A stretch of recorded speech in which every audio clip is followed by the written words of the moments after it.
6장 4절에 11절입니다. 오늘 나는 긍휼을 원하고 희생물을 원치 아니하노니인데 아주 유명한 구절입니다. 우리 주님께서 신약에서 두 번 인용하신 구절인데 어떤 유대교란 종교라든지 어떤 종교도 마찬가지인데 종교를 가진 사람들에게는 이 구절은 아주 가장 명심해야 될 말씀이고 우리도 이 교회를 다니다 보면 어느덧 자기도 모르게 신앙이 아니라 교회가 크리스천이 기독교가 종교가 되어버린 사람들은 이 구절을 깊이 명심해야 됩니다. 호세아 6장 6절입니다.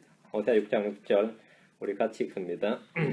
나는 긍휼을 원하고 희생물을 원치 아니하며 번제 헌물보다 하나님 아는 것을 더 원하였으나 나는 주님이죠. 나는 긍휼을 원하고 희생물을 원치 아니하며 번제 헌물보다 하나님 아는 것을 더 원하였으나 하나님께서 원하시는 두 가지 이게 여기 두 가지 나오죠. 긍휼과 하나님 아는 것. 잠깐 기도합시다. 주 하나님 감사합니다. 하나님께서 이 시간 또 은혜와 복을 주셔서 주의 말씀을 저희 가운데 부어주시고 깨닫는 마음을 충만하게 허락해 주시기를 원합니다. 주의 성령께서 더 신선한 기름으로 저희를 기름 부어주시고 또 날마다 더 새롭게 하시길 간구합니다. 아버지 하나님 이 시간도 말씀을 살펴볼 때 그 말씀의 은혜가 차고 넘치게 해주십시오. 감사드리며 주의 성기도 합니다. 아멘. 오늘 말씀은 하나님께서 이스라엘에게 원하시는 것 두 가지를 말씀하고 있습니다. 하나님 이스라엘에게 원하시는 것 두 가지는 희생물이나 번제 헌물이 아니고 긍휼과 하나님 아는 것입니다. 하나님께서 원하시는 것, 기뻐하시는 것이 무엇인지 성경을 통해서 우리는 정확히 알아야 됩니다. 일을 할 때 우선순위가 있는 것처럼 신앙에도 영적 생활, 믿음 생활에도 우선순위라는 게 있습니다. 우선순위가 가치관이죠. 우선순위가 있습니다. 율법이 수백 가지 조항이 있어도 이 율법도 더 큰 계명이 있고 작은 계명이 있어요. 주님께서 이 작은 계명 중 하나라고 하셨죠. 율법이 어느 명령이 가장 큰 명령이니까 이렇게 또 큰 명령을 물을 주님께서 율법은 다 똑같다. 크고 작은 게 없다. 그러지 않으시고 큰 명령은 이것이다 해서 두 가지 크고 첫째 되는 계명 이렇게 큰 계명이 있고 더 큰 명령이 있습니다. 율법의 가장 큰 계명은 신명기 6장 5절이 그게 1번이고 펄스트고 세컨드가 레위기 19장 18절입니다. 내 마음을 다하고 성품을 다하고 힘을 다해 내 하나님을 사랑하라. 그게 신명기 6장 5절인데 첫째 되는 계명이에요. The greatest commandment라고 했습니다. 또 이와 같이 하면서 주님께서 레위기 19장 18절 내 이웃을 내 자신과 같이 사랑하라 이랬는데 당시 제사장들이나 레위인들이나 서기관들이나 율법사들에게 이런 정도의 지식은 상식이었고 유대인들이라면 해당에 다닌 유대인들이라면 이 정도의 지식은 누구나 다 알고 있었습니다. 그런데 실생활에서도 그랬느냐 그건 좀 달라요. 유대인들의 실생활에서 그들이 가장 크고 중요하게 생각했는 명령은 뭐였을 것 같아요?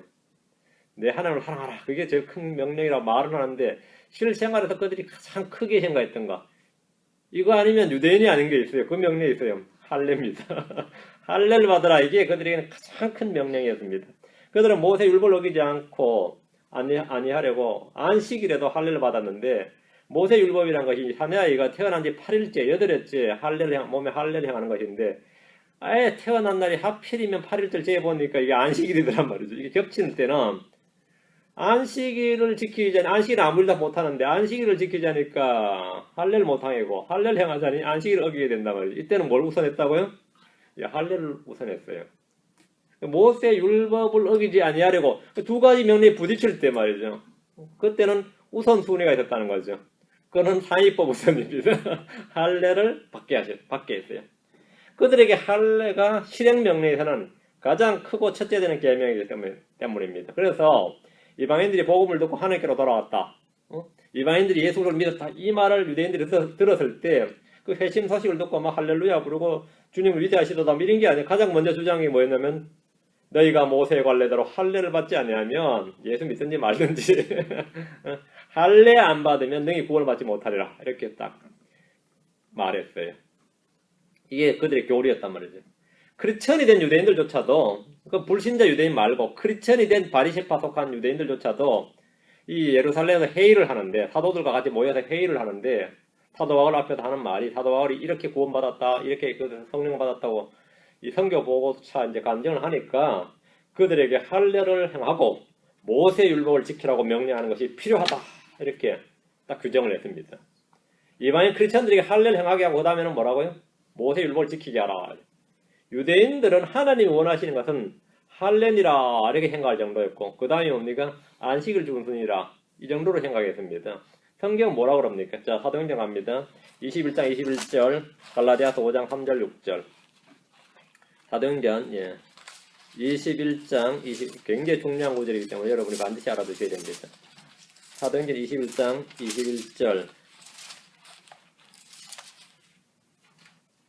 그들이 너에 대해 곧 내가 이방인들 가운데 있는 모든 유대인들이 자기 아이들에게 할례를 행하여서는 안 되며, 사도 바울이 이방인들 가운데 있는 유대인들에게 뭐라고 말했냐면 이렇게 말했다는 거예요. 그 이방인들에게 이렇게 말한 게 아니고 이방인들 가운데 있는 유대인들에게 자기 아이들에게 할례를 행해서는 안 되며, 또 관례대로 걸어서, 모세 관례죠, 관례대로 걸어서도 안 된다고 말하면서 그들을 가르쳐서 모세를 저버리게 한다는 것에 대해 알게 되었도다. 이거 유언비어가 아니라 사실이었습니다. 이건 사실이었어요. 사도 바울은 선교를 다니면서 이방인들을 전도를 했는데 그 마을마다 도시마다 누가 유대인 회당이 있었단 말이죠. 거기 가서 바울이 뭔가를 증언을 했는데 그 유대인들 앞에서 이런 말을 이렇게 가르쳤다는 겁니다. 이런 사실은 유대인들에도 아주 분노를 샀지만 나도 예수 믿는 유대인이다. 그런데 내 바울은 용납 못하겠다. 유대인들에도 분노를 샀어요. 믿지 않는 유대인들은 물론이고 믿는 유대인들에게도 적대감을 불러일으켰습니다. 저건 이단이다. 저건 뭔가 잘못됐다. 이렇게 바울이 배척을 받은 거죠. 자, 뒤에 가서 갈라디아 5장 3절. 그들에게 가장 중요한 명령이 할례였고 다음에 모세 관례대로 걷는 건데 이게 안 되고 있단 말이죠. 갈라디아 5장 3절. 내가 할례를 받은 각 사람에게 다시 증언하노니 그는 온 율법을 행할 의무를 가진 자니라. 사도 바울은 할례 받은 각 사람을 향해서 강력하게 질책하고 경고하고 있습니다. 할례를 받는 자는 믿음과 상관이 없고 그리스도께서 그에게 아무 효력이 없고 은혜에서 떨어져 나간 자다. 이렇게 말합니다. 6절. 예수 그리스도 안에서는 할례나 무할례나 아무 효력이 없으되 오직 사랑으로 일하는 믿음뿐이니라. 그리스도 안에서는 할례가 중요한 것이 아닙니다. 할례나 무할례가 다 뭐라고요? nothing이다. 무효다. nothing이다. 이거 아무 효력이 없다. 이거. 몸의 할례는 영적 할례, 그리스도의 할례의 모형이며 그림자일 뿐입니다. 우리가 받아야 할 할례는 그리스도의 할례입니다. 뒤로 와서 골로새 2장 11절. 골로새 2장 11절. 또한 그분 안에서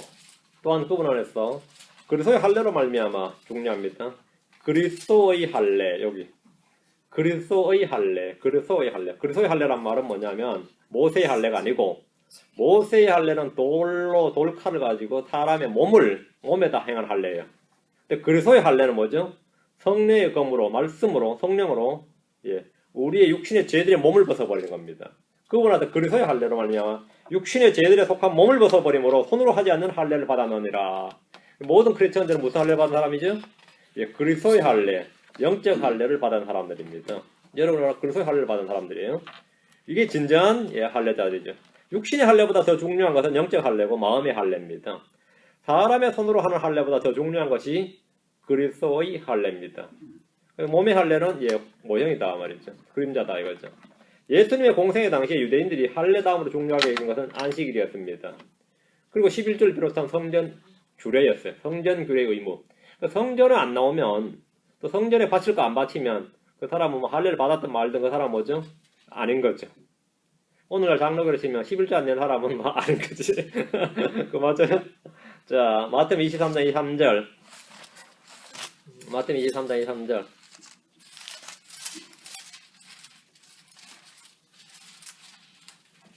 서기관들과 바리새인들 위선자들아, 너희에게 화가 있을지어다.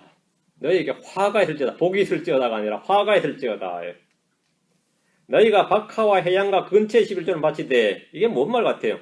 박하와 해양과 근처는 식물입니다. 식물이 땅에 사는 식물인데 좀 크죠? 아시죠? 이거 박하와 해양 근처. 박하와 해양과 근처에 11조를 바치되 율법에 더 중대한 문제인 판단의 공의와 긍휼과 믿음을 무시하였도다. 너희가 마땅히 이것들을 행하여서야 하거니와 다른 것도 행하지 않은 채 내에 버려두지 말아야 하느니라. 자, 잘 보세요. 주님 율법에서 더 중요한 것 우선순위를 분명하게 말씀해 주셨습니다. 판단의 공의와 긍휼과 믿음이 박하와 해양과 근처의 11조보다 더 중요합니다. 주님께서 뭐 올리브와 포도와 뭐 유향의 11조는 바치되 뭐 기름의 11조는 바치되 이렇게 말씀 안 하시죠 지금. 박하와 해양과 근처의 11조는 이게 가장 값싼 겁니다. 가장 싼 값에 부피가 나가는 거예요. 이 풀이거든요. 그럼 박하해양 근처 묶어다가 어디 가져가냐 그러면 11조 가져간다 하면 11조 잘 안 해. 이렇게. 눈에 탁 띄어요. 값은 제일 싼데. 응? 값은 제일 싼데. 그런 걸 하면서 그래서 위선자라고 주님께서 말씀하신 거죠. 더 율법에 더 중대한 문제, 율법에 더 중대한 문제가 있다 이거죠. 11조보다 더 중대한 게 뭐냐는 거죠. 그건 뭐냐면 판단의 공의와 긍휼과 믿음이라는 거예요. 그건 너희가 무시하였도다. 주님은 긍휼을 원하고 하나님 아는 것을 더 원하십니다. 유대인들은 안식일을 잘 지키는 것을 매우 중요하게 여겼습니다. 하지만 한편으로는 안식일에 자기 소나 나귀를 외양간에서 풀어서 끌고 가서 물을 먹였습니다. 예, 그건 자기 재산이니까 지켜야죠. 그럼 뭐 병자 고쳐주는 데로만 눈을 부릅뜨고 난리쳤지만 소나 나귀 끌고 가는 것에 대해서는 아무도 뭐 문제 안 삼았다는 거죠. 그러니까 안식일에 아무것도 하지 않고 쉬는 것보다 선을 행하는 것이 율법에 맞습니다. 선을 행할 줄 알고도 안식일이란 이유 하나로 선을 행하지 않으면 그것은 죄입니다. 그건 죄예요. 그럼 하나님이 원하시는 게 뭡니까? 성경을 통해서 하나님이 원하시는 것이 무엇인지 간략하게 살펴봅시다. 하나님이 원하시는 것. 하나님이 원하시는 것. 디모전서 2장 4절. 여기서부터 쭉 이제 뒤로 성경을 한번 쭉 차례 넘어갈 테니까요. 그건 쭉 읽으시면 됩니다. 쭉 보시면 됩니다. 눈으로 따라오세요. 디모전서 2장 4절. 그분은 모든 사람이 구원을 받고 진리를 아는 데 이르기를 원하시느니라. 첫째가 모든 사람이 구원을 받는 걸 하나님이 원하십니다. 이게 하나님의 뜻이에요. 하나님은 모든 사람이 구원받는 것, 그걸 하나님이 원하시는 겁니다. 둘째는 뭐죠? 하나님이 원하시는 것이 모든 사람이 진리를 아는 것입니다. 진리를 아는 것, 하나님 아는 것, 같은 말입니다. 어떤 이들은 항상 배우나 결코 진리를 아는 데 이르지 못합니다. 진리를 아는 것, The knowledge of truth라는 것은 진리의 지식이죠. 진리를 아는 것, 이건 말로는 하나님을 안다고 하지만 행위로는 부인하는 자들을 주님께서 가증한 자들이라고 하셨습니다. 사랑하지 않는 자들은 하나님을 알지 못합니다. 사랑하지 않는 자는 하나님을 알지 못해요. 말로는 안다고 하지만 행위로는 부인한 자들은 그건 가증한 자들이라고 그랬습니다. 성경 말하기를 10편 34편 8절에 오 주께서 선하신 것을 맛보고 알지어다. 그분을 신뢰하는 사람은 복이 있도다. 주님을 알라 이거예요. 주님 알라. 맛보고 알지어다. 경험상으로 인격적으로 체험적으로 그렇게 알라는 겁니다. 10편 46편 10절에 가만히 있어라. 그리고 내가 하나님인 줄을 알지어다. 내가 이 벼슬 가운데서 높여지고 땅에서 높여지리로다. 내가 하나님을 알지어다. 예수 그리스도 그분이 하나님이신 걸 알아야 됩니다. 주님께서 높아진다 이거죠. 또 말씀하시기를 10편 100편 3절에 주 그분께서 하나님이심을 너희는 알지어다 했습니다. 하나님은 자신을 계시해 주시고 모든 사람들이 주 하나님을 알고 진리를 알기를 원하십니다. 하나님을 알라. 주님이 더 원하신 것 세 번째 기록합니다. 베드로서 3장 9절. 베드로서 3장 9절. 베드로서 3장 9절. 주님이 원하신 것. 모든 사람이 회개하기를 주님을 원하십니다. 하나님이 원하신 것은 아무도 멸망치 않고 모두 회개에 이르는 겁니다. 주께서는 자신의 약속에 대해 어떤 사람들이 더디다고 생각하는 것 같이 더디지 아니하시며 오직 우리를 향하여 오래 참으사 아무도 멸망하지 아니하고 모두 회개에 이르기를 원하시느니라. 뜻하시느니라. 하나님 원하신 것은 죄인들의 회개입니다. 멸망할 죄인들은 회개를 통해 주님의 긍휼을 입고 구원받을 수 있습니다. 마태복음 18장 14절에서도 이와 같이 이 작은 자들 중에 하나라도 멸망하는 것은 하늘에 계신 너희 아버지의 뜻이 아니니라. 사람이 멸망하다. 그 사람이 아무리 하찮은 사람이라도 그 사람이 멸망하는 것은 하나님의 뜻이 아닙니다. 하나님 모든 사람이 구원을 받는 것, 그것이 하나님의 뜻이고 하나님이 원하시는 바예요. 모두가 회개에 이르기를 원하시는 것, 하나님이 원하시는 바입니다. 넷째 하나님이 원하시는 것은 뭐냐? 요한복음 6장 39절 40절. 하나님이 원하시는 것, 우리가 하나님이 뭘 원하시는지 모르면 하나님을 기쁘시게 해줄 수 없죠. 하나님이 원하시는 걸 정확히 알아야 됩니다. 요한복음 6장 39절 40절. 하나님이 원하시는 것은 뜻은 예수를 통한 구원과 그들의 보존입니다. 요한복음 6장 39절 40절. 나를 보내신 아버지의 뜻은 이것이니 곧 그분께서 내게 주신 모든 것 중에서 내가 하나도 잃지 아니하고 마지막 날에 그것을 다시 일으키는 것이니라. 나를 보내신 분의 뜻은 이것이니 곧 아들을 보고 그를 믿는 모든 자가 영존한 생명을 얻는 것이니라. 마지막 날에 내가 그를 일으키리라 하시니라. 이것이 아버지의 뜻입니다. 하나님의 뜻이에요. 다섯째, 하나님이 원하시는 것, 하나님의 뜻이 뭐냐? 데살로니가서 4장 3절. 데살로니가서 4장 3절입니다. 성도들의 거룩함입니다. 하나님 원하신 것은 우리가 거룩히 구별되는 것입니다.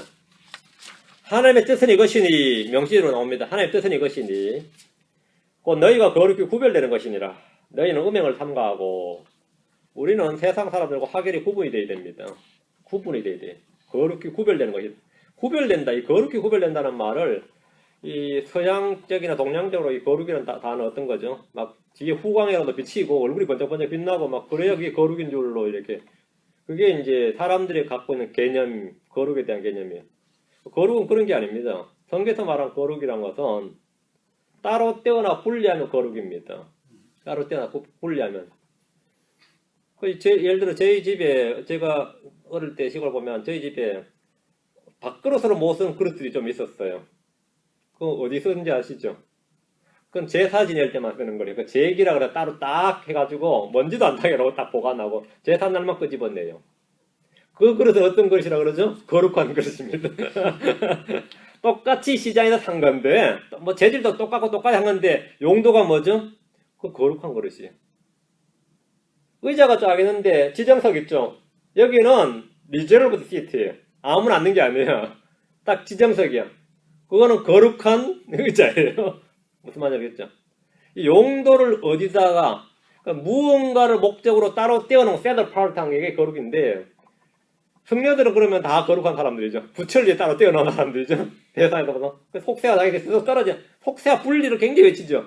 속세와 분리 안 되면 그건 성녀가 아니죠. 사제들도 자기들 스스로 분리하는 자들이죠. 세퍼레이션, 분리예요. 근데 크리스천들은 그런 세속적인 분리를 하지 않습니다. 우리는 영적으로 분리해야 돼요. 분리. 그런 분리가 하나님의 뭐라고요? 뜻이에요.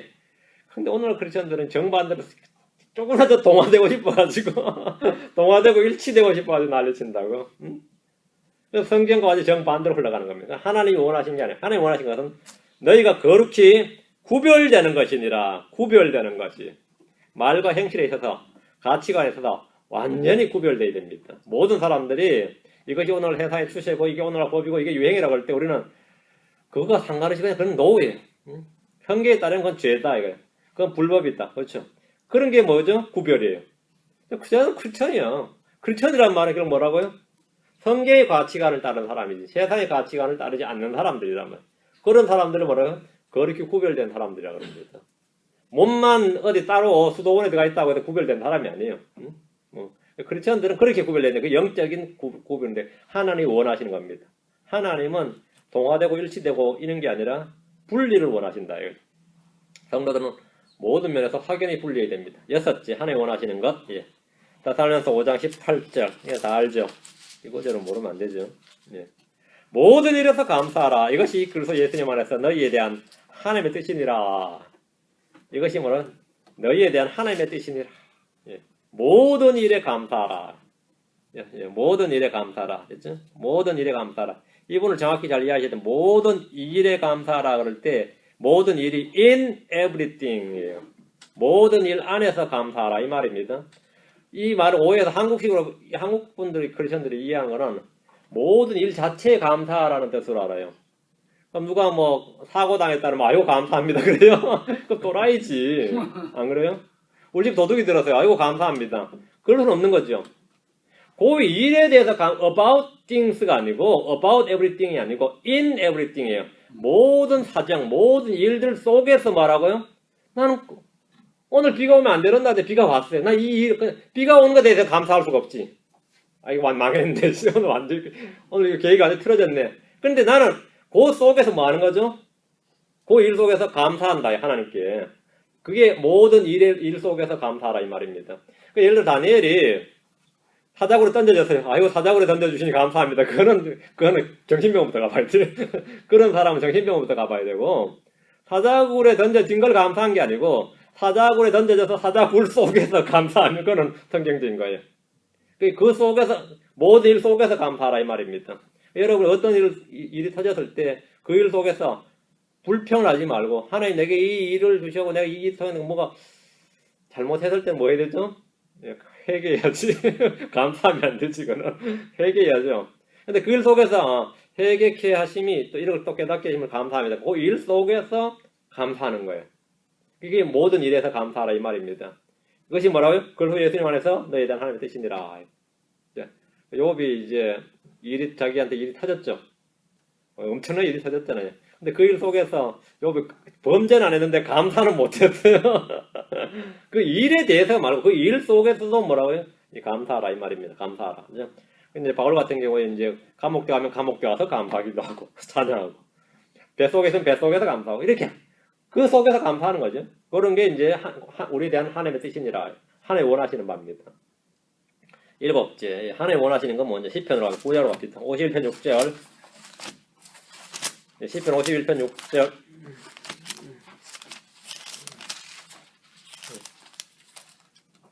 하나님 원하신 것은 속 부분에 있는 진실함입니다. 보소서 주께서는 속 부분에 있는 진실함을 원하시오니 나로 하여금 은밀한 부분에 있는 지혜를 알게 하시리다. 속 뭐라고요? 부분에 있는 진실함을 원하시오니 주님이 원하시는 겁니다. 거칠애가 아닙니다. 주님 우리 속 중심부 마음에서 우러나는 자원, 자발 속 중심에서 진실함을 원하신다.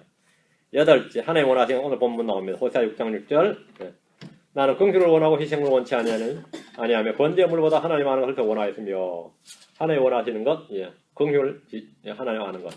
아홉째입니다. 아홉째는 미가서 6장 8절 미가서 6장 8절 미가서 6장 8절입니다.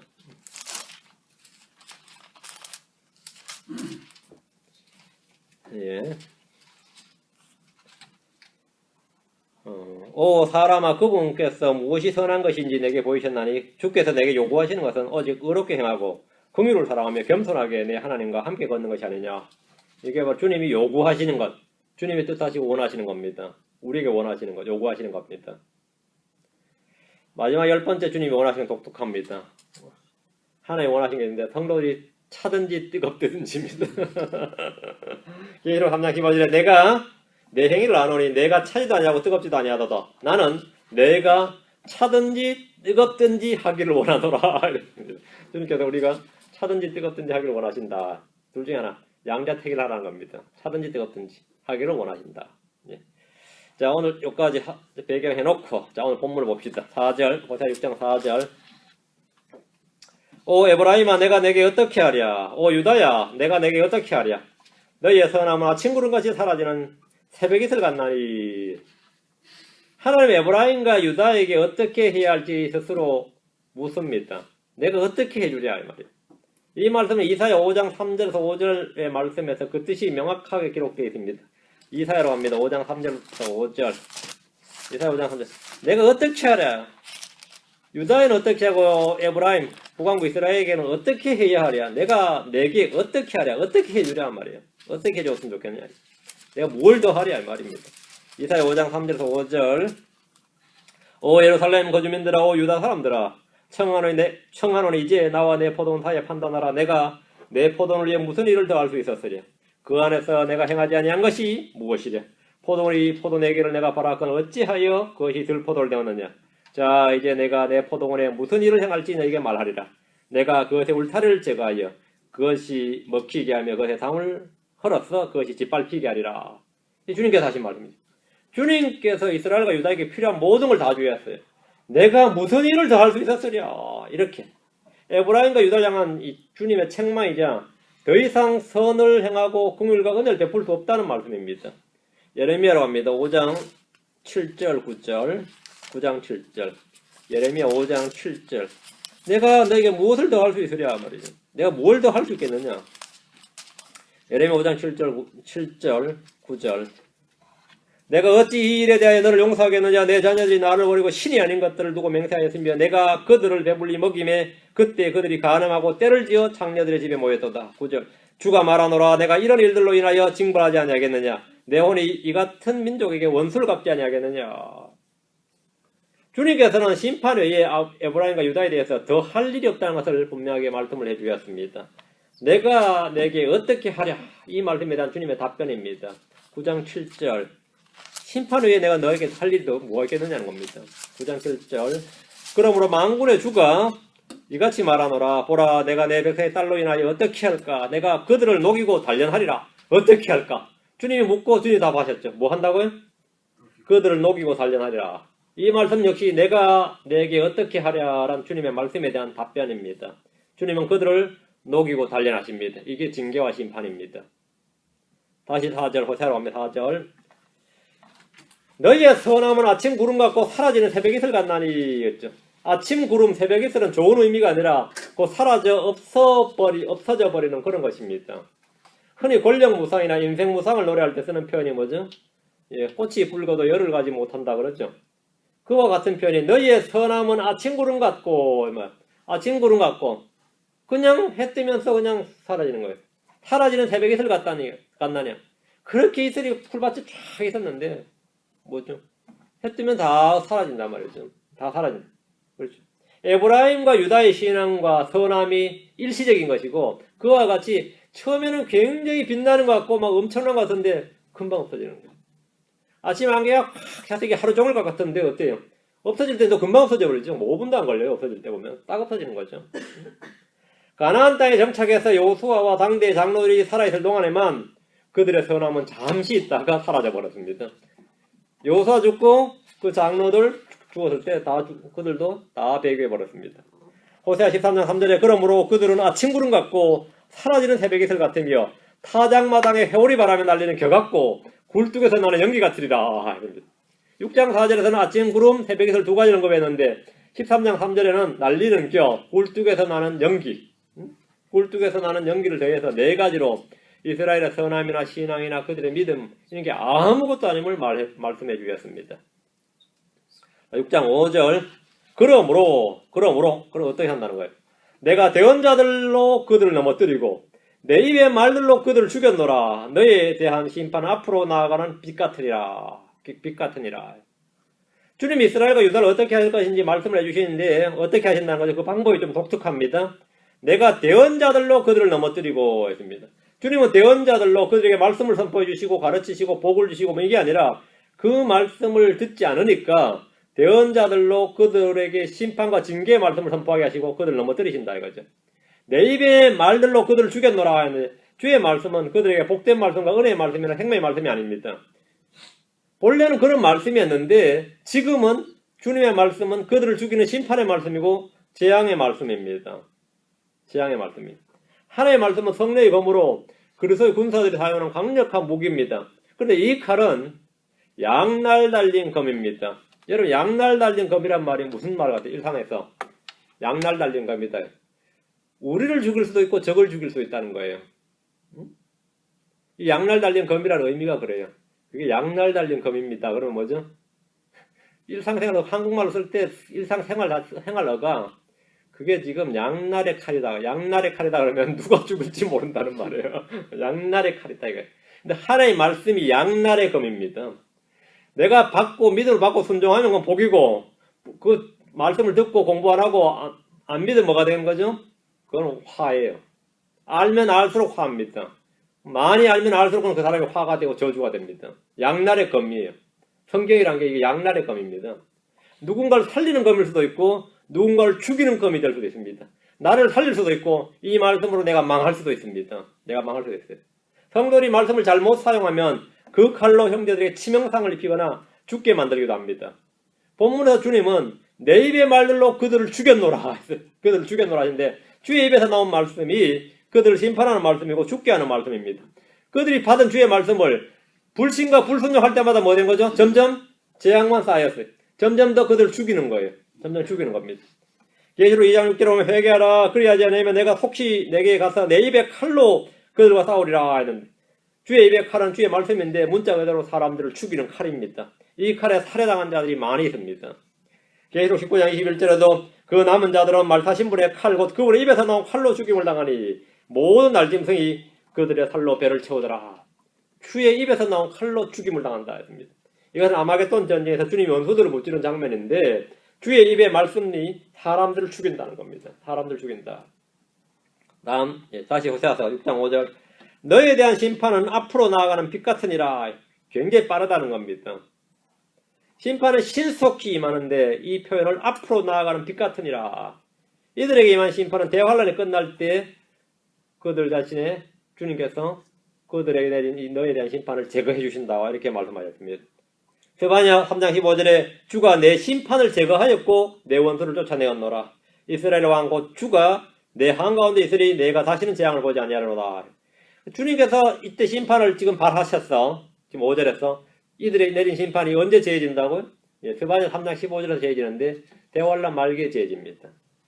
호세 6장 6절 나는 긍휼을 원하고 희생물을 원치 아니하며 번제 헌물보다 하나님 하는 것을 더 원하였으나 이 구절은 복음서에서 우리 주님께서 2번이나 인용하신 말씀인데 주님은 율법 준수, 특히 안식일 준수를 외치는 바리새인들과 서기관들의 윗선을 책망하시면서 오직 너희는 가서 내가 긍휼을 원하고 희생물을 원치 아니하노라 하신 말씀이 무슨 뜻인지 배우라. 한마디로 호세아 6장 6절이 무슨 뜻인지 가서 배우라는 거예요. 자신을 정죄하고 비난하는 데를 향해서 주님은 그러나 내가 긍휼을 원하고 희생물을 원치 아니하노라 하신 말씀이 무슨 뜻인지 너희가 알았더라면 호세아 6장 6절을 너희가 알았더라면 무지한 자를 정죄하지 아니하였으리니 주님을 정죄하지 않았을 것이다. 호세아 6장 6절이 굉장히 중요한 말씀이죠. 주님께서 가서 무슨 뜻인지 배우라고 하신 말씀이고 너희가 이 말씀을 알았더라면 이 말씀의 뜻이 무엇인지 알았더라면 주님을 정죄하지 않았을 것이다. 주님이 원하시는 것은 희생물이 아니라 긍휼입니다. 주님이 번제 헌물보다 더 원하시는 것은 하나님을 아는 겁니다. 율법을 행할 때 율법의 더 중대한 문제가 판단의 공의와 긍휼과 믿음입니다. 율법을 외치는 서기관들과 바리새인들이 생략해버린 것, 삭제해버린 것이 이겁니다. 긍휼과 희생물 중에서 긍휼이 더 중대한 겁니다. 번제 헌물과 하나님을 아는 것 중에서는 하나님을 아는 것이 더 중대한 문제입니다. 우선순위입니다.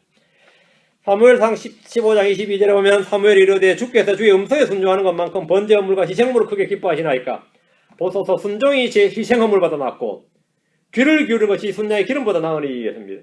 사무엘은 사울왕에게 우선순위와 가치의 문제, 가치관의 문제를 말해줬습니다. 율법을 지키려고 어쩔 수 없이 불순종했다는 주장이나 그런 논리는 완전 헛소리입니다. 주의 말씀에 순종하기 위해서 죄를 지었다. 이건 말이 안 된다 이 말이죠. 희생물을 바치고 번제 헌물을 드리기 위해서 도둑질을 하는 것이 죄이듯이 율법을 지키려고 선을 행할 수 있음에도 행하지 않는 것도 죄입니다.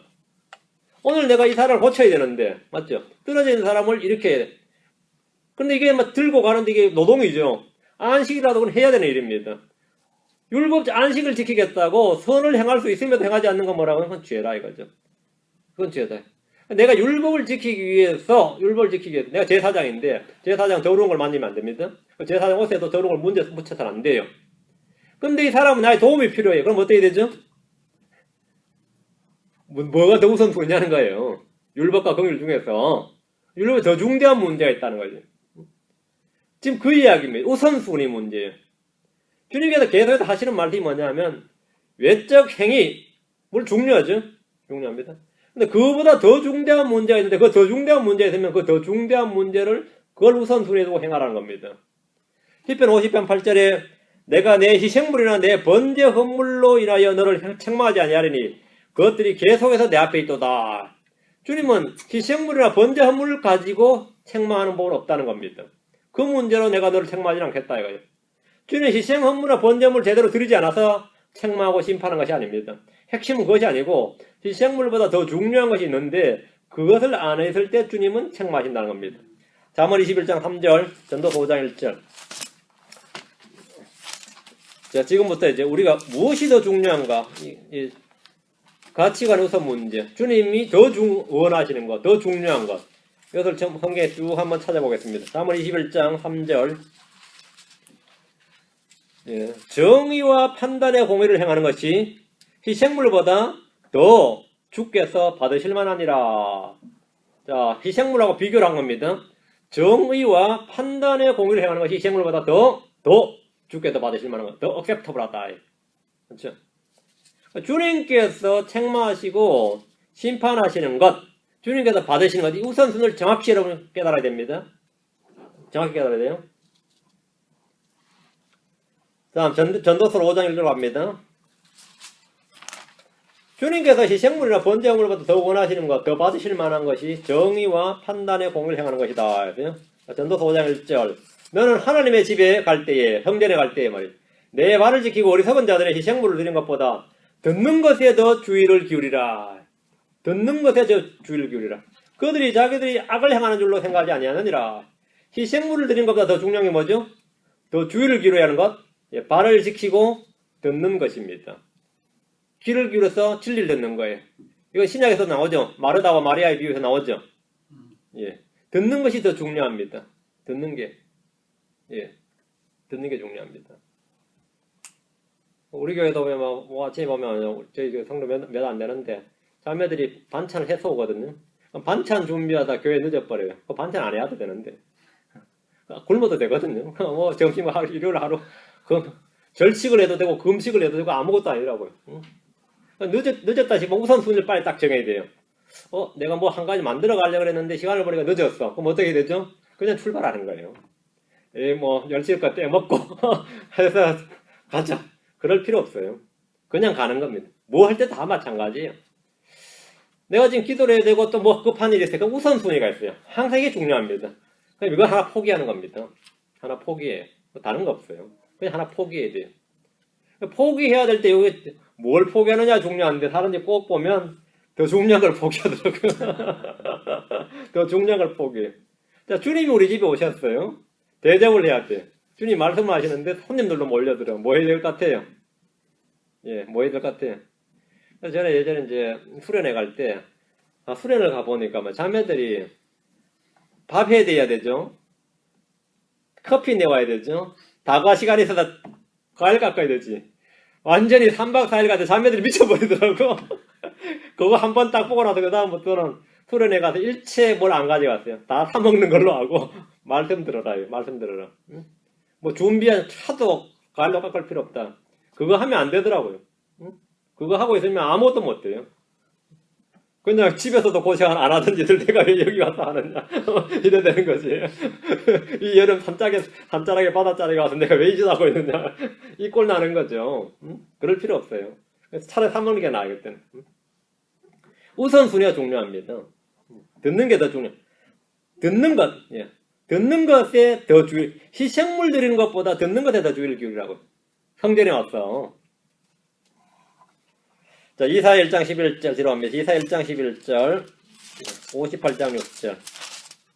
이사야 1장 11절. 주가 말하노라 너희가 내게 바치는 수많은 희생물이 무슨 소용이 있느냐. 나는 순양의 번제한 물과 살찐 짐승의 기름으로 배가 부르며 수소나 어린 양의 어린 양이나 순념소의 피를 기뻐하지 아니하노라. 주님께서 말씀하신 겁니다. 주님은 그들이 드리는 희생물이나 번제물이 아무 소용이 없고 전혀 기뻐하지 않는다고 하지 않습니다. 그럼 주님이 기뻐하시는 게 뭡니까? 16절 17절 1장 16절 17절 너희를 씻고 너희를 깨끗하게 하라. 내 눈앞에서 너희 악한 행위들을 버리고 악을 행하기를 그치며 잘 행하기를 배우고 판단의 공의를 추구하며 학대받는 자들을 구제하고 아버지 없는 자들을 위해 재판하며 과부를 위해 변호하라. 이게 주님이 원하시는 겁니다. 이게 순양이나 이런 거 갖다 바치는 것 훨씬 더 중요한 겁니다. 주님이 반복해서 말씀하시는 것, 강조하시는 것 이겁니다. 율법에 따라 성전에 희생물을 들고 오는 종교행위는 아무 소용이 없습니다. 그보다 더 중요한 것은 뭐라고요? 자신을 깨끗이 하고 악한 행위들을 버리는 겁니다. 선을 행하기를 배우고 판단의 공을 추구하는 것이 주님이 원하시는 겁니다. 이게 주님이 더 원하시는 겁니다. 이사야 58장 6절 이사야 58장 6절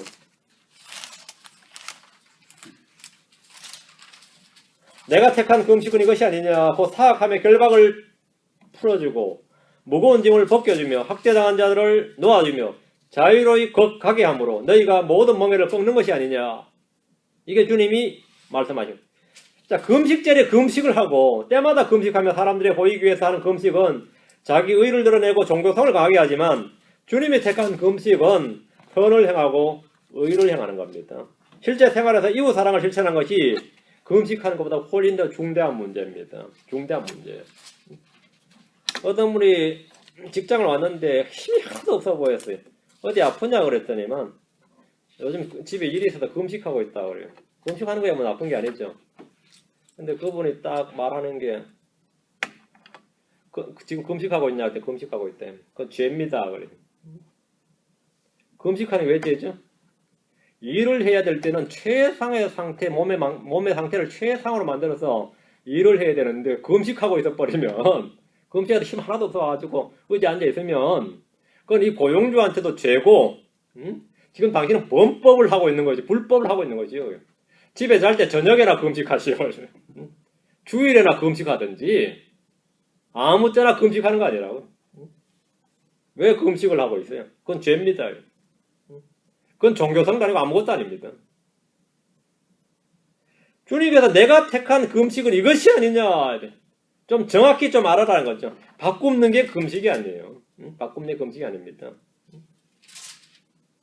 사악함의 결박을 풀어주고, 이 말은 억울한 일을 당한 사람들의 억울함을 풀어주라는 겁니다. 무거운 짐을 벗겨주며란 말은 빚을 탕감해주고 이자를 받지 말라는 겁니다. 이웃사랑은 서로를 돌아보고 짐을 나누어지는 겁니다. 학대당한 자를 놓아주어서 자유로이 가게 하는 것은 주님이 택한 금식입니다.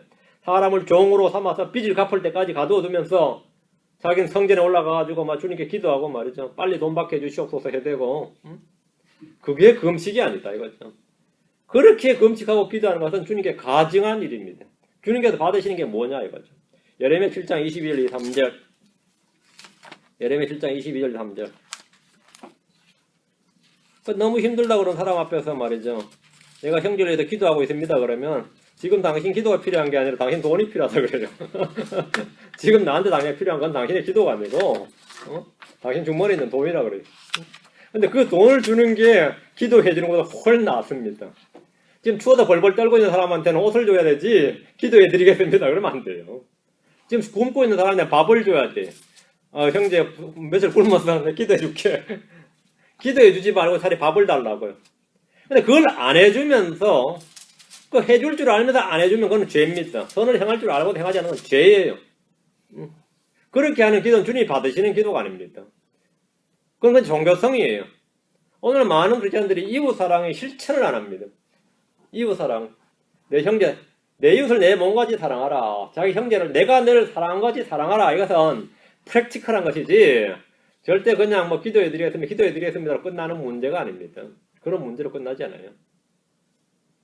기도해드리겠습니다. 그러면 기도는 해주는지 몰라 진짜. 그게 더 궁금하지. 실제 기도는 해주는지 모르겠지만. 예레미야 7장 22절 3절. 내가 너희 조상들을 이집트 땅에서 데리고 나오던 날에 출애굽 때 말이죠. 번제 헌물이나 희생물에 관하여 그들에게 말하지도 아니하고 명령하지도 아니하였느니라. 맞아요?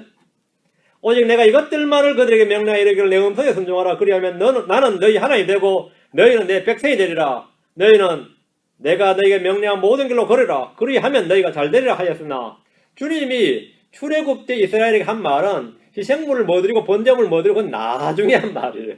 시내산 율법 받을 때까지 주님은 이런 말씀 안 하셨습니다.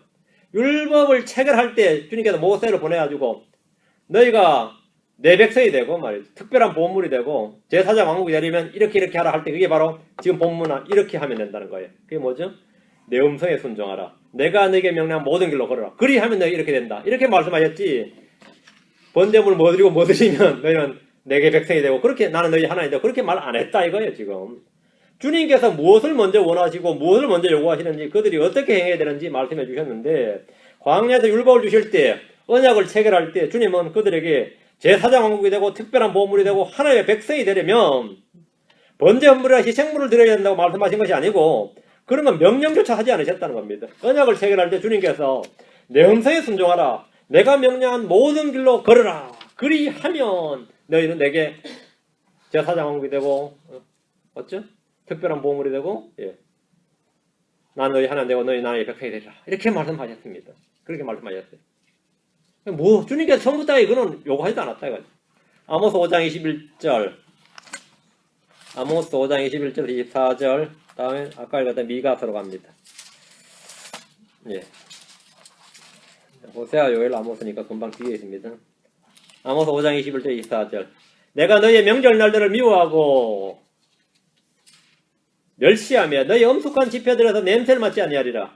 비록 너희가 나를 위하여 번제 헌물과 너희의 음식 헌물을 드릴지라도 내가 그것들을 받지 아니하며 너희의 살진 짐승으로 드리는 화평 헌물도 내가 중히 여기지 아니하리라. 너는 내 노래 소리를 내 앞에서 없애라. 내 현악기의 곡조를 내가 듣지 아니하리라. 성가대 화려한 찬양을 지금 주님이 안 들으신다는 거예요. 집회들에서 냄새를 맡지 아니하리라. 이건 뭐죠? 분향하는 이 향기, 향유 이게 전부 다 소용없는 거예요. 그 향기를 주님이 안 맡으신다 이거죠. 에브라임은 분명히 명절날을 지켰습니다. 너희가 나를 위하여 주님을 위해서 한 일입니다. 엄숙한 집회를 자주 열었습니다. 번제 헌물과 음식 헌물과 화평 헌물을 드렸고 현악기를 동원해서 찬양을 드렸습니다. 주님께서 뭐라는 거죠? 너는 내 노래 소리를 내 앞에서 없애라. 내 현악기의 곡조를 내가 듣지 아니하리라. 이렇게 하셨습니다. 오늘날 교회에서 크리스천들이 성가대 찬양을 하는데 주님으로부터 이런 말씀을 듣지 않도록 해야 됩니다. 파이프 오르간을 없애라. 해보세요. 파이프 오르간 몇 억짜리 그 옛날에 말이죠. 그 한국에 유행이 했는데 커가지고 말이야 벽을 뜯어도 안 들어가는 거예요. 파이프 오르간 놓으려고 재건축하게 생겼어. 파이프 오르간 놓으려고 그런 교회 많이 있었습니다. 그래가지고 하나님께서 이 파이프 오르간 칠 사람을 구하니까 없는 거예요. 이게 연주자 그렇게 많지가 않아요. 이 파이프 오르간이 종교음악하고 그 불신자들 중에서 찾아가지고 불러가지고 돈 줘가면서 이거 곡을 연주해야 되는데 어떤 사람 몇 억 주고 설치해가지고 말이죠. 10년간 한 번도 연주 못한 교회도 많이 있습니다. 10년간 한 번도 연주를 못했어요. 연주자를 못 찾았어. 얼마나 웃기는데 주님께서 너는 내 노래 소리를 내 앞에서 없애라 하잖아요. 찬송가 부르지 말라 그러시네. 내 현악기 소리를 곡절을 내가 듣지 아니하리라. 이스라엘이 해야 할 일은 집회 열고 헌물 드리고 찬송가 부르는 게 아니라는 거죠. 그건 뭐라는 겁니까? 24절 5장 24절 오직 판단의 공의를 물같이 의를 힘찬 시내같이 흐르게 할지어다. 이게 지금 너희가 해야 될 일이라는 겁니다. 하나님 지금 요구하시고 원하시는 건 지금 이겁니다. 주님이 원하시는 성도들이 모여서 목소리를 가다듬어 외치는 노래나 멋진 악기를 동원한 찬양보다 의를 향하는 것을 훨씬 더 기뻐하십니다. 그거부터 하라 그거부터. 미가서로 갑니다. 두 번 더 가면 미가서입니다. 살짝 뒤에 몇 페이지만 더 남겼는데 미가서 6장 6절에서 8절. 우리는 하나님께 나아갈 때 어떻게 나아가야 되고 주님이 무엇을 중요히 여기시고 무엇을 원하시는가 정확히 알아야 됩니다. 미가서 6장 6절에서 8절. 내가 무엇을 가지고 주 앞에 가며 높으신 하나님 앞에다 절을 할까? 절을 할까? 이게 경배입니다. 하나님 앞에 절을 하는 것이 경배. 내가 어떻게 경배할까 말이에요. 내가 번제와 물과 1년 된 송아지를 가지고 그분 앞에 갈까? 주께서 수천의 순양이나 수만의 강물 같은 기름을 기뻐하실까? 내가 내 범법으로 인하여 내 맏아들을 내 혼의 죄로 인하여 내 몸의 열매를 드릴까? 내게 가장 귀한 것을 내가 드린다 해도 말이죠. 내 몸에서 난 걸 내가 드린다 해도 될까 이 말이에요. 오 사람아 그분께서 무엇이 선한 것인지 내게 보이셨나니 주께서 내게 요구하시는 것은 뭐죠? 돈이 아닙니다. 네. 오직 의롭게 행하고 긍휼을 사랑하며 겸손하게 내 하나님과 함께 걷는 것이 아니냐. 이게 주님의 요구사항이고 주님이 원하시는 겁니다. 주님 우리에게 원하시는 겁니다. 예배의 본질, 헌신과 경배, 주님을 섬기는 것이 무엇인지 가장 잘 보여주는 말씀입니다. 주님이 우리에게 요구하는 것은 절을 하면 뭔가를 바치는 것이 아닙니다. 그게 전부가 아닙니다. 의롭게 행하고 긍휼을 사랑하며 겸손하게 하나님과 함께 걷는 것이 주님이 원하시고 기뻐하시는 겁니다. 이런 면에서 오늘날 교회를 한번 보세요. 오늘 교회를 보세요. 지금 뭐 하는 짓이냐 아이가 뭐예요. 교회 건축하느라고 뭐 정신이 없죠 전부 다. 교회 건축하느라고. 7절 다시 보세요 합니다. 7절 그들은 사람들같이 언약을 어기며 거기서 나를 대적하고 배신하였도다. 이스라엘은 하나님과 맺은 언약을 어겼습니다. 이 언약은 아브라함과 이삭과 야곱이 맺은 언약이 아닙니다. 이들이 어긴 언약은 뭐죠? 시내산에서 율법을 받으면서 모세를 중재자로 세워받은 언약인데 흔히 첫째 언약 또는 옛 언약이라고 말하는 율법을 말합니다. 이스라엘은 하나님 앞에서 주께서 말씀하신 모든 것을 우리가 행하리이다 이렇게 맹세를 했습니다. 율법을 맺을 의향이 있는지 물었죠. 모세가 이제 산에서 내려와서 백성들 앞에 내놨어요. 그러니까 백성들이 다 한 목소리로 외친 게 주께서 말씀하신 모든 것을 우리가 행하리이다 이렇게 맹세를 했어요. 하지만 하나님과의 언약을 사람들과 맺은 언약처럼 어겼고 주님을 대적하고 배신했습니다. 본문에 다 특이한 표현이 있는데 그들은 사람들같이 한 부분입니다. 그들 원래 사람들 맞는데 이스라엘 사람들이잖아요. 그들은 사람들같이 언약을 어기며 이랬죠. 짐승들과 달리 사람들은 언약을 어기고 대적하고 배신합니다. 그들은 개같이 그러지 않고 이리같이 곰같이 그러잖아요. 그들은 사람들같이 이런 면에서 사람들은 짐승들보다 악하고 못합니다. 짐승들이 언약을 어깁니까? 그들은 사람들같이 언약을 어겼다. 사람들같이 이 말은 우리는 성경이 사람들에 대해서 어떤 관점을 가지고 있는지 볼 수 있습니다. 사람들은 어려서부터 그 생각과 상상이 다 악합니다. 우리 애는 천사 같다. 그런 건 없어요. 내 눈에 그렇게 귀엽게 보일 뿐이지. 저도 애 키워보니까 애들이 어릴 때부터 참 악하구나 하는 걸 많이 배워요. 참 악하죠. 우리 동집애도 되게 순진한 놈이거든요. 내 눈에는 근데 내가 없으면 뭐 우림이 툭툭 치고 말이죠. 우림이 왔다 잡아요 보면은 동료들도 보면 저희만 샘물이도 보면 뭐 쟤들 비리를 다 하고 나한테 고자질하고 벌받게 하려고. 요셉의 형제들이 요셉 갈군 건 아무것도 아니라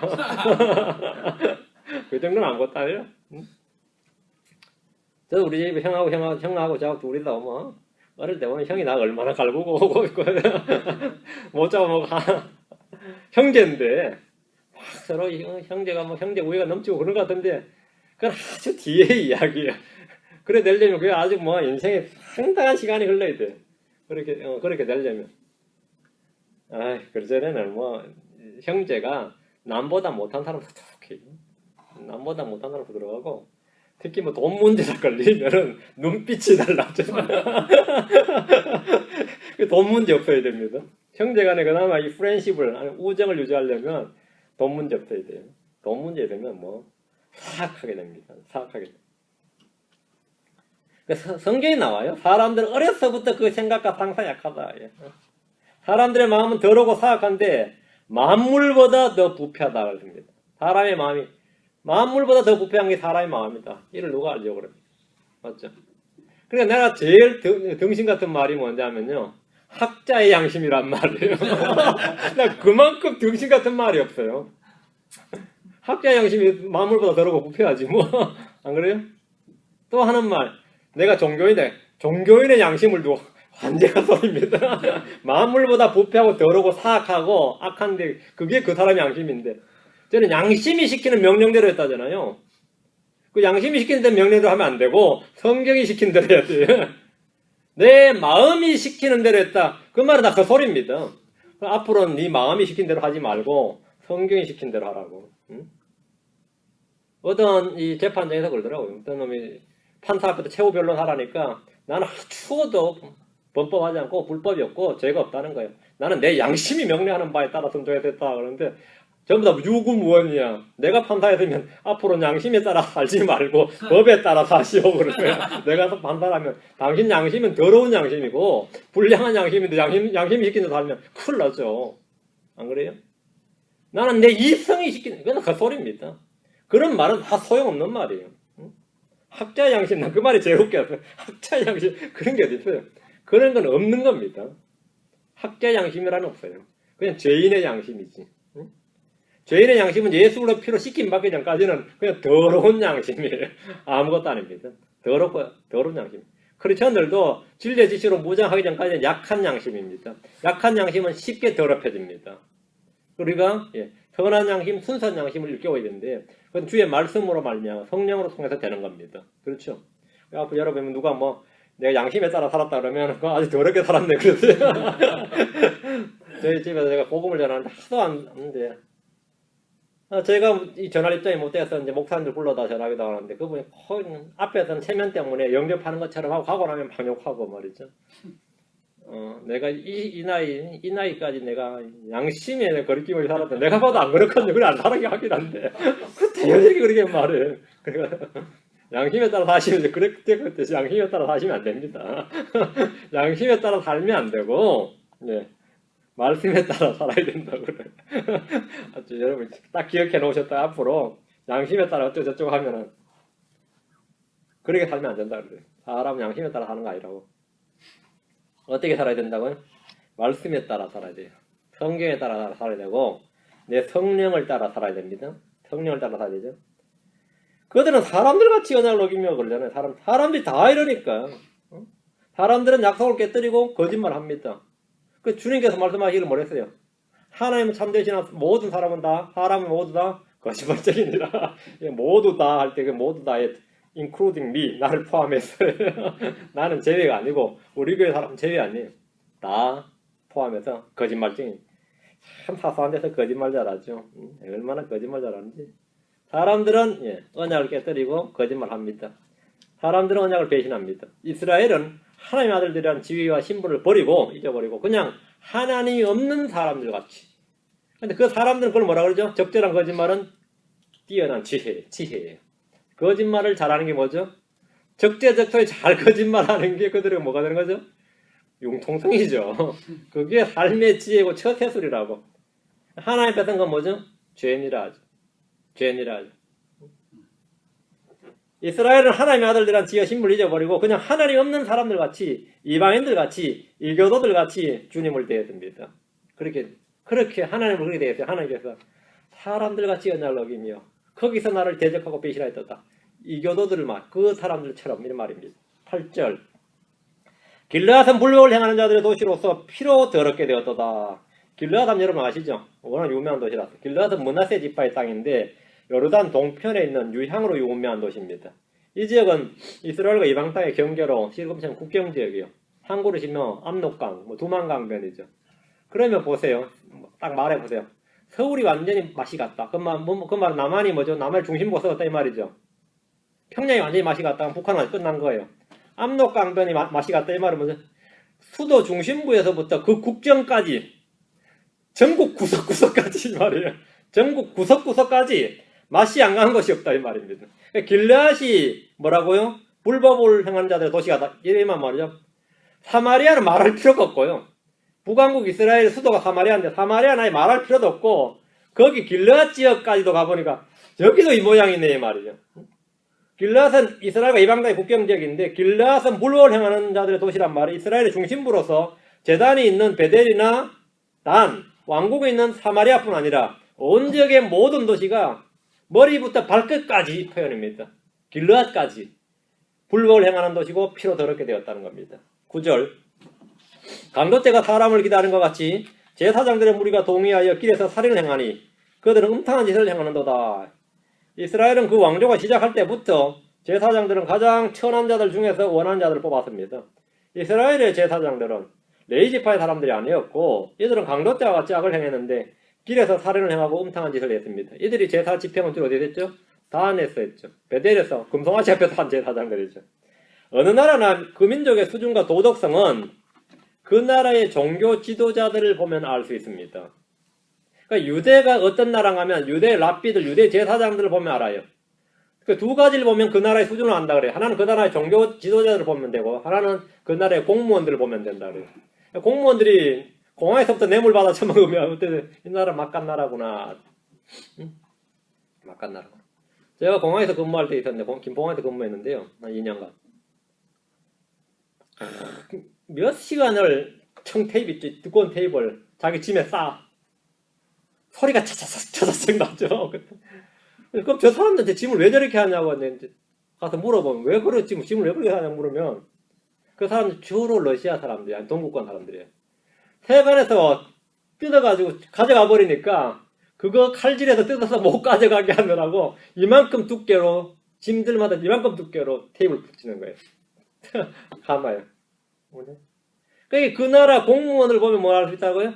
공무원들이 법을 집행한 거 양심이 없다 이런 뭐라죠? 그럼 간 거죠. 그 나라의 종교 지도자를 보면 어제 우리 목사님이 돈독이 올라서 이러 끝난 거야. 그럼 끝난 거라고요. 제사장들이 공공연하게 그렇죠. 제사장들이 공공연하게 살인과 음행을 일삼는다면 그 나라는 이미 멸망 직전에 놓인 겁니다. 지금 8절에 강도떼가 사람을 기다리는 같이 제사장들의 무리가 동의하여 길에서 살인을 행하니 제사장들이 길에서 살인을 행했다. 어떻게 된 거죠? 그냥 막 간 겁니다. 다 된 거죠. 그래요. 이스라엘의 영적 도덕적 수준은 그들의 제사장들의 행실을 통해서 확연하게 만천하게 드러납니다. 이 시대도 마찬가지입니다. 교회의 목사들의 삶이나 그들의 행위를 보면 그 나라의 영적 도덕적 상태를 정확히 알 수 있습니다. 목사는 그런 게 아니에요. 중들 맨날 카지노 가죠. 모여가지고 고기 뜯으면서 맞아 하트 친다고. 요즘 맨날 나오죠. 사제들 동성애하죠. 어린애 성추행하죠. 막 간 거죠. 교회의 목사들의 삶, 그들의 행위를 보면 그 나라의 영적 도덕적 상태를 정확히 알 수 있습니다. 탐욕의 눈먼 목사들, 음행에 빠진 목회자들이 지도자 행세를 하면서 사는 나라는 이미 멸망과 심판을 앞둔 상태를 알 수 있습니다. 근데 그것이 대세야. 그게 소수가 아니라 몇 놈이 지금 뭐 교회를 물을 흐린다 이게 아니고 다 그래. 알고 보니까 다 그래. 교회 매매나 해대고 말이죠. 에이, 뭐 말로 말해서 말이요. 지금 말해서 말이에요. 그게 지금 이 9절과 정확히 일치하는 말씀이에요. 호세아 6장 9절과 다를 거 하나도 없죠. 살인을 행하나니 그들이 음탕한 짓을 행하는도다. 그들이 음탕한 짓을 행하는도다. 10절. 내가 이스라엘의 집에서 끔찍한 일을 보았는데 거기에 에브라임의 행음이 있으며 이스라엘이 더럽혀졌느니라. 하나님께서 이스라엘 집에서 끔찍한 일을 보았다. 뭘 보신 거예요 대체? 그 일은 제사장들의 무리가 동의해서 살인과 음행을 삼는 것이고 백성들의 행음입니다. 여기서 행음은 영적 음행과 육체적인 것을 둘 다 합니다. 제사장들은 바알에게 분향을 하는 영적 음행과 여자들 취해서 첩을 삼거나 간음을 행했습니다. 그걸 별로 뭐 이상하게 생각하지 않았어요. 백성들 사이에도 불법이 만연했고 이교도들의 관습을 받아들여서 음행을 저질렀습니다. 그 별거 아닌 걸로 생각했어요. 주님은 이런 일들을 일컬어서 끔찍한 일을 보았다고 말씀하셨어요. 끔찍한 일을 보았다. 이런 끔찍한 일이 있네 이거죠. 이스라엘의 집에 있었어도 안 되고 있을 수도 없는 그런 불법이 공공연하게 행해졌던 겁니다. 지금 아프리카의 우간다가 그 나라 맞죠? 그 나라 대통령이 독실한 크리스천인데 그 나라는 동성애를 금지해요. 법으로. 이번에 아예 법을 새로 만들었어. 만들어가지고 그 금지해서 아니라 거기는 그 동성애자들 혼나요. 그랬더니 미국의 오바마가 그 대통령한테 전화를 해서 니 그 법 처리 안 하면 서명하면 미국 원조 다 중단한다 그랬어요. 미국이 막 협박을 하는 거예요. 미국 대통령이. 참 웃긴 나라죠. 미국 원조 다 중단한다고 하면서 이제 이번 달부터 아마 의료에 관한 것도 중단을 시작했는데 그 우간다 대통령이 인터뷰를 하는데 미국 원조 중단한 거 하나도 안 무섭다 그러면서 그 더 걸작이 문제라요. 내가 하나님 앞에서 지금 의를 행하는 거죠. 근데 이 법을 지지하는 사람이 다 놀랍게도 무슬림이더라. 같은 크리스천 형제 국가들이 아니고 무슬림이더라. 며칠 전에 제가 인터뷰한 내용을 봤어요. 이야, 참 기가 잘 놀리죠. 응? 끔찍한 일을 보는데 지금 우리가 끔찍한 일을 보는 거죠. 끔찍한 일을 보는 겁니다. 그 동성애를 이제 합법화 시켜놨죠. 며칠 전에 한 달 됐나? 얼마 전에 덴마크인가 그 나라에서 후관을 합법화 시켰어요. 후관 합법화 시켰어요. 그 이제 향후 몇 년 뒤에는 이것도 합법화 되는 거죠. 응? 그럼 합법화 시키고 그냥 놔두면 된대요. 합법화는 왜 시켜? 그냥 놔두면 할 놈 하고 말 놈 할 거지. 법을 왜 만드냐고. 그죠? 얼마나 웃기는지 몰라요. 성경에 나 돌로 쳐 죽이라고 한 건데, 예. 끔찍한 일을 봤다는 거예요. 이스라엘의 집에서 있어서는 안 되고 있을 수도 없는 일. 그 일을 봤다는 것이 이스라엘에서. 11절. 또한 오 유다야, 내가 내 백성의 포로된 것을 돌이킬 때에 그가 너를 위해 수확할 것을 정하였느니라. 주님 유다에 대해서도 말씀하셨는데 이는 앞으로 있을 일에 대한 예언의 말씀입니다. 오 유다야, 내가 내 백성의 포로된 것을 돌이킬 때 이 말씀은 이미 그들이 포로가 된다는 사실을 전제로 하신 거죠. 포로된 걸 돌이키니까 포로된 걸 돌이킨다는 말은 이미 포로가 된다는 것은 예언되어 있어요. 유다는 바빌론에 70년 동안 포로로 잡혀갑니다. 그걸 돌이킬 때에 말이에요. 그들의 포로된 것을 돌이키는 분은 주 하나님입니다. 그럼 본문에서 그가 너희를 위해 수확할 것을 정하였느니라. 그는 누구죠?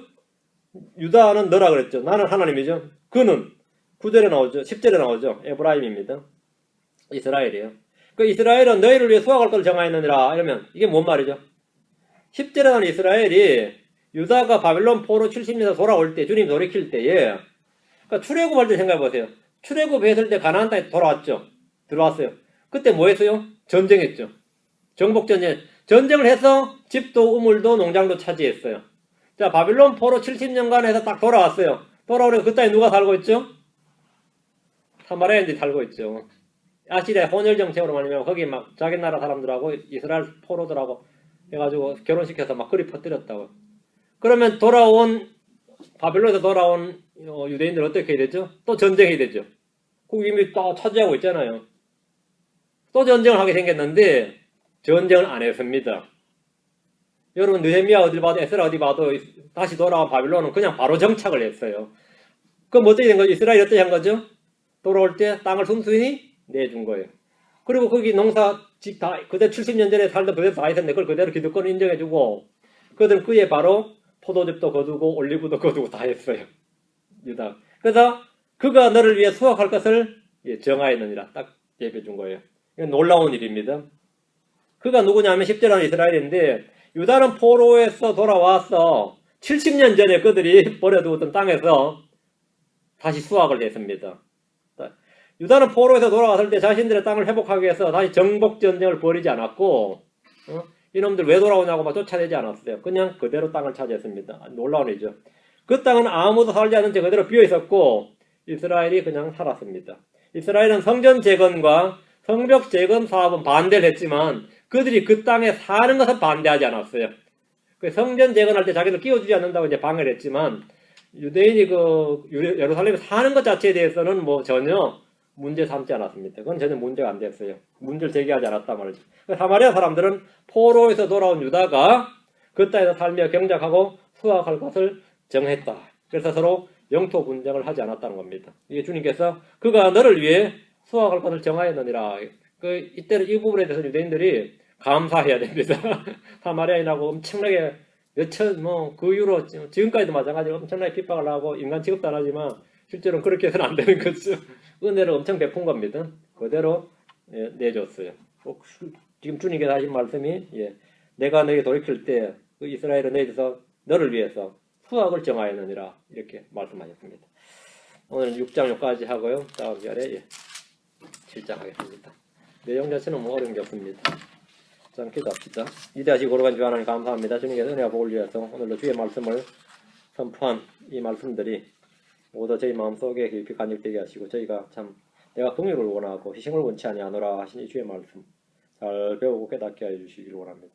주님께서 번제 허물보다 하나님 아는 걸 더 원하신다고 하신 대로 저희가 하나님 아는 지식 우리 주 예수를 아는 지식에서 점점 자라나도록 인도해 주시기를 간구합니다. 아버지 하나님께서 모든 사람이 구원을 받고 진리의 지식이 이르기를 진리를 아는데 이르기를 원하신다고 하신 대로 저희가 점점 더 이 말씀에 능숙해지게 인도해 주시고 이 말씀을 저희가 잘 다룰 수 있도록 은혜 허락해 주셔서 지금 양날 달린 검과 같은 이 말씀을 저희가 사람들을 살리는데 혼을 구원하는 데 사용할 수 있도록 해주시고 마귀를 대적하는 데 쓸 수 있도록 인도해 주십시오. 하나님 아버지 반대로 형제들 위해서 참 형제를 죽이고 핍박하고 판단하는데 하나님의 말씀을 사용하지 않도록 도우시고 오직 저희 자신을 스스로 판단하고 모든 일을 판단하는 영적 지혜로서 판단의 법도로서 이 말씀을 잘 사용할 수 있도록 은혜 베풀어 주십시오. 감사를 드리며 주의 성기도합니다. 아멘.